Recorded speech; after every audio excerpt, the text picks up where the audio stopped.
বাইরে গেছিলাম, পাইলাম না। এখন তো আপনাদের পাওয়াই যায় না। দাওয়াতের একটা সিজন চলছে, আমাকে একটু কমই ভালো। अच्छा আপনি কি করবেন কোন? আমিও তো দাওয়াত দিবারই আইছি।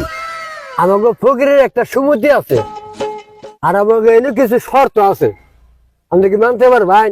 হ, শর্ত কই নামনে?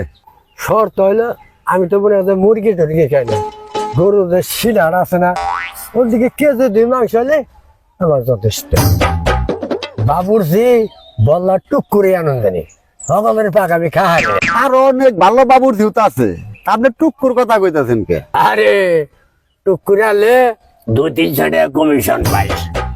আমার তো আর একটা কথা রয়ে গেল, আরো কথা আছে।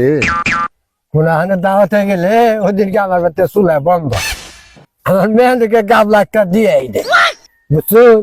আইতে সময় গাবলাটা বুঝা গেলে দেন, আর ওটা তো আমাদের মধ্যে দায়িত্ব বোধহয় পরে, বুঝুন না? ভাই কিছু কয়ে গেলেন না, পরে গেল সিরিয়াল বাবান না। ভাই আপনার আমি পরে জানাবুনি। এত বাজেট কম, ফকির দাওয়াত দিবার তোকে। যে ডিমান্ড দেখলাম, আরো গুনের কাছে যাইয়া দেখি। কি ভাই? কাকু, কি কোন? আমি তো আপনার দাওয়াত দিবার আইছি। দাওয়াত দিবার তাই শুন, দাওয়াত দিয়ে তো খালি বেজ্জতি করুন, ঠিক মতো খাবার দেওয়ার কোন কি চাচা, খাবার দিতে পারে নাই? দিছে গরু মাংস, এদিকে আমার অ্যালার্জি, খান যায় তাও জুলুম করে খাইলাম, বেজ্জতি না। আমার দাওয়াত দিলে খাসি মাংস করবেন, अच्छा আর খাসাত বই ठीक है প্লেটে জানি যেন দিবেন হেন যেন থাকে।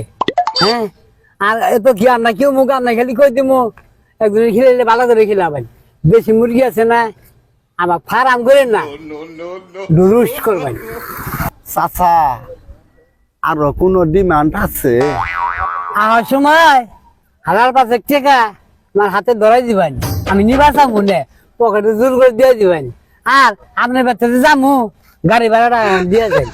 চাচা, সামনে রমজানে আমি দাওয়াতটা নমু, আপনার কাছে বুঝবার জন্য আইছিলাম। বাবা রে বাবা, ফকিরের ডিমান্ড। আমাদের এই এলাকায় গরিব গারাব যে মানুষ আছে, তাগো যদি 4টা ডাইল ভাত খাওয়াই, মন খুইলে তারা দোয়া করব, তাদের কোনো ডিমান্ড নাই।